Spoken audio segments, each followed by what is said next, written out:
ಏ ಹೋಗೋದು ಟೈಮ್ ಆಯ್ತು ಚಾರ್ಜ್ ಹೋಗ್ಬೇಕು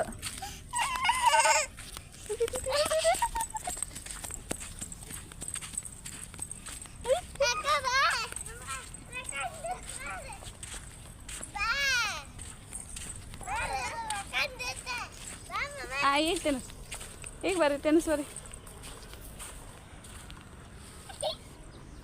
ಈಗ ತಿನ್ನಿಸ್ ಹೌದಾ ನೀನು ತಿನ್ಸಿದಲ್ಲ ಈಗ ಆರಾಮಾಗಿ ತಿನ್ಸು ಸ್ವಲ್ಪ ಮುಂದೋಗು ಅಷ್ಟು ದೂರ ಹೋದ್ರೆ ಪಾಪ